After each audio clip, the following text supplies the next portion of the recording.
আসসালামু আলাইকুম। আজকে আলোচনা করব একটি পোলো শার্টে কি কি অংশ থাকে এবং সেগুলোর বিবরণ নিয়ে। একটি পোলো শার্টে কি কি অংশ থাকে ও কি এবং সেগুলোর বিবরণ। পোলো শার্ট, যে গেঞ্জির কলার থাকে তাকে পোলো শার্ট বলে। নিচে পোলো শার্টের বিভিন্ন অংশের নাম দেয়া হলো: 1. Collar, 2. Collar stand, 3. Shoulder, 4. Level, 5. Placket, 6. Armhole, 7. Sleeve, 8. Sleeve cuff, 9. Side seam, 10. Body hem বিবরণ। কলার কলার কলার হলো শার্ট, পোশাক, কোট বা ব্লাউজের অংশ যা চারপাশে শক্ত করে বা ঘাড়কে ফ্রেম করে। কলার স্ট্যান্ড, এটি প্রায় 1 ইঞ্চি প্রশস্ত চামড়ার একটি স্ট্রিপ। কলারটি যথাযথ এবং জ্যাকেটের শরীরের মধ্যে আস্তরণের সাথে। শোল্ডার, কাঁধ শরীরের বৃহত্তম এবং জটিলতম জয়েন্টগুলির মধ্যে একটি।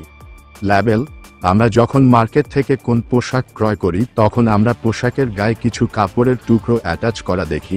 সেটা শুধু কাপড়ের টুকরো নয়, এটা হচ্ছে একটা লেবেল। এর মধ্যে পোশাকের কোম্পানির নাম, আকার, সাইজ, ভোটকরণ পদ্ধতি, পোশাকের ধরন ইত্যাদি লিপিবদ্ধ করা থাকে। প্ল্যাকেট, স্কার্টের শীর্ষে খোলা বা চেরা বা পোশাক বা ব্লাউজ, যা এটি লাগানো এবং তা বন্ধ করতে সহায়তা করে।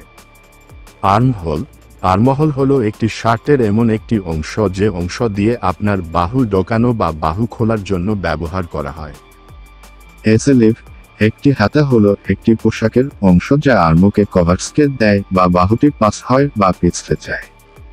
এসএলিভ কাফ, একটি হাতা কাফ হিমে হাতে দেওয়া একটি সমাপ্তি। এটি হাতা প্রান্তে ফ্যাব্রিক একটি অতিরিক্ত স্তর যোগ করা হয়।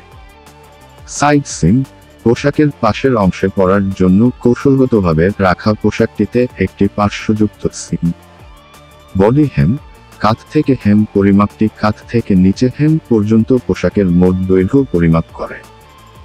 আরও কিছু অংশ আছে, তবে এখানে মেইন অংশের নাম দেয়া হলো। সবাই ভালো থাকবেন। আল্লাহ হাফেজ।